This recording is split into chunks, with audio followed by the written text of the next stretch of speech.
Oi, meu nome é Natália e eu tô viajando a Ásia sozinha. Vocês fizeram várias perguntas em relação a isso, então eu vim aqui nesse vídeo responder alguma das perguntas pra vocês. Eu vou fazer de um modo geral em que eu conto mais da minha vida, então não vou estar lendo as perguntas, eu vou estar só falando. Minha história, ela não começa na Ásia, a minha história ela começa na Itália há 2 anos atrás, então espera aí que eu vou explicar tudinho pra vocês. Então, começando do começo. Quando eu tinha 22 anos, eu já morava sozinha. Eu trabalhava por conta como social media marketing e eu também tinha um brechão online onde eu vendia bastante. Então eu tinha uma renda relativamente boa para uma pessoa de 22 anos, né? E isso me proporcionava uma vida confortável. Porém, eu percebi com o tempo que eu não conseguia sair disso, eu não conseguia evoluir, ou seja, eu não conseguia comprar um carro bom, uma casa boa, sem ter que passar o resto da minha vida pagando. Então eu percebi que eu tava ali muito estagnada. Daí, nesse momento que eu percebi que eu já não tava me sentindo bem, foi quando eu decidi ir pra Europa. Então, eu já sabia que eu tinha direito à cidadania italiana, porque uma prima minha já tinha já tinha reconhecido a cidadania, então eu já sabia que eu tinha direito. Então, eu decidi ir atrás de todos os documentos e entre o dia que eu decidi sair do Brasil até o dia da minha passagem, deu mais ou menos 3 meses. Eu consegui juntar todos os documentos bem rápido e também peguei vários empréstimos para poder estar indo, já que nessa época eu não tinha nenhum dinheiro guardado. Eu peguei, se eu não me engano, 2 empréstimos e a minha mãe pegou um empréstimo também, que foi de maior valor. E eu também tinha um cartão de crédito com um limite bem bom, já que eu tinha o brechó online, então eu usava bastante cartão de crédito. Me ajudou bastante o limite do cartão. De empréstimo que eu peguei, deu mais ou menos uns 25 mil reais, que era o valor que estava incluso, quer dizer, o valor que estava separado para eu estar pagando a assessoria na Itália, para eu estar pagando os meus gastos lá, para eu estar pagando o voo e tudo relativo a essa viagem. Era dentro desses 25 mil reais. É importante lembrar que nesse valor seria para me manter lá de 3 a 4 meses, já que durante o processo de cidadania, teoricamente, você não pode trabalhar. Então eu estava preparada já para não estar trabalhando nesse período, estar apenas esperando pela cidadania. Então, daí o que ocorreu? Fui preparada para ficar 3 a 4 meses, mas não foi o que aconteceu. Houveram vários problemas durante o processo da cidadania e eu tive que ficar 9 meses. Eu fui preparada para 4 no máximo, e eu acabei ficando 9. Desses 9 meses que eu fiquei, eu consegui trabalhar 2 meses. Então, se a gente fizer a conta, eu fui preparada para 4, trabalhei 2 meses, isso dá 6 meses, acabei ficando 9. Nesses 3 meses foi um período muito, muito difícil para mim, porque eu já estava praticamente zerada, eu tava sobrevivendo todo dia com a mesma comida, com arroz e atum, que era o mais barato lá. Tava quase depressiva, foi uma época assim bem difícil, porque não tinha nenhuma perspectiva de quando minha cidadania seria reconhecida e eu estava sem dinheiro.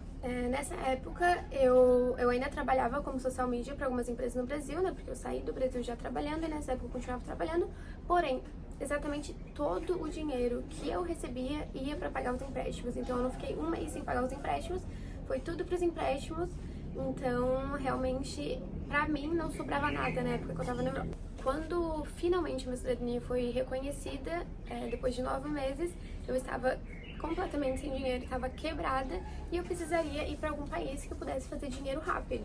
Durante o longo processo da cidadania, eu conheci uma pessoa muito especial pra mim, a Bruna, que me ajudou muito, que esteve bastante do meu lado depois que a gente se conheceu, que foi ali entre os 4, 5 meses da cidadania. A gente se conheceu e ela foi um apoio muito bom pra mim, me ajudou muito. Foi uma pessoa muito especial, que me ajudou muito naquela época. E a Bruna, ela tinha ido pra Itália fazer reconhecer a cidadania também. E antes ela morava na Irlanda e ela tava pra voltar pra Irlanda. E ela me falou que seria um lugar muito bom pra fazer um dinheiro e pra aprender o inglês também. Na mesma época, eu tenho uma prima que foi aqui reconhecer a cidadania muito antes de mim. Ela já morava muitos anos na Espanha e ela, na mesma época, coincidentemente, estava indo pra Irlanda pra estar melhorando o inglês. Então eu pensei, poxa, eu preciso de apoio emocional, já vai ter 2 pessoas que eu conheço nesse novo país, eu vou conseguir aprender inglês e fazer dinheiro rápido, então eu vou. Foi por isso que eu decidi ir pra Irlanda. Então quando as 2 me falaram que seria um bom lugar pra ir, eu decidi que eu iria ir, mas como eu tava sem dinheiro pra comprar o voo, eu tava realmente sem dinheiro pra nada, gente. Aí eu pedi dinheiro emprestado pra minha prima e pra minha mãe, só pra comprar o voo, e eu fui. E daí lá eu comecei a me virar, comecei a trabalhar e comecei a me reerguer finalmente. A Irlanda, ela foi muito boa pra mim. Eu cheguei lá com um inglês muito, muito, muito, muito básico, então eu não sabia praticamente quase nada. O meu emprego lá, meu primeiro emprego lá foi como garçonete. Eu trabalhei como garçonete por uns 3 meses. quando eu percebi que meu inglês já estava bom o suficiente para conseguir um trabalho um pouquinho melhor, eu comecei a aplicar para recepções e eu consegui um trabalho na recepção do hotel, que eu trabalhei até final do ano passado, que foi quando eu decidi que eu ia fazer um mochilão. Então eu trabalhei na recepção do hotel, assim, por uns 9 meses. Desde quando eu saí do Brasil até quando eu tava nos últimos meses ali na Irlanda, eu ainda tava pagando os empréstimos. Então, assim, deu um total de 2 anos pagando os empréstimos, ou seja, por 2 anos todo o salário que eu recebia das empresas no Brasil ia todo pra pagar meus empréstimos.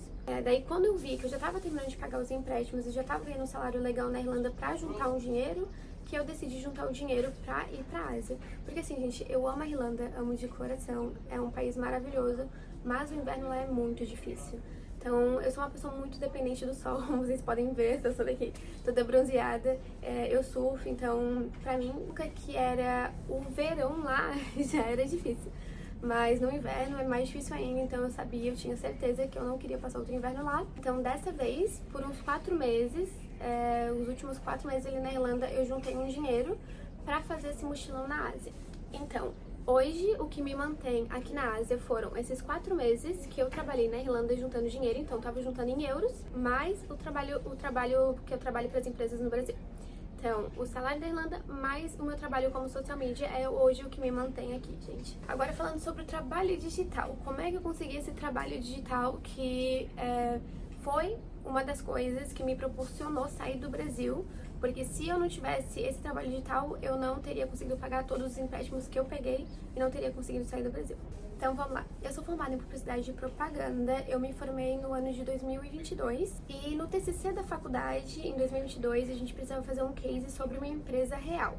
Então eu e mais uma amiga, a gente fez um case sobre uma empresa, a gente escolheu um restaurante, a gente fez um case sobre o restaurante e no final desse case o restaurante ele gostou do nosso trabalho e ele resolveu me contratar como social media. Esse foi meu primeiro cliente e depois desse cliente eu consegui outros clientes e foi dessa forma que eu comecei a trabalhar no digital. Então eu trabalhava remotamente, ou seja, não tinha lugar específico para trabalhar e nem horário específico. Eu trabalhava 100% online. Foi dessa forma que eu iniciei. Então, pra mim, trabalhar como no meio digital foi algo que fluiu naturalmente, creio que por causa da minha faculdade. Muitas pessoas me perguntam, mas como é que eu faço? Gente, pra área de social media, marketing, na verdade, eu sou formada em publicidade e propaganda, mas você não precisa de faculdade. Eu conheço muita gente, inclusive durante esse mochilão, que trabalha na mesma área e não tem faculdade. Então, assim, se você procurar um curso muito bom pra comprar, estudar bastante sobre e começar a aplicar, você já consegue. A gente tem um marimbondo bem na câmera. Voltei, o marimbondo foi pra lá. Se você comprar um curso muito bom de publicidade e propaganda e começar a aplicar, você já consegue começar a trabalhar como social media no digital, tá bom? Você não necessariamente precisa de faculdade. Foi a forma mais fácil que eu percebi, porque foi uma coisa natural, mas que eu percebi que eu me incluí nessa área, mas com o curso eu acredito que você consegue também.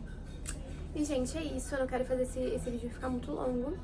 Então, se vocês tiverem mais perguntas, pergunta aqui embaixo que eu faço uma parte 2 respondendo vocês, tá bom?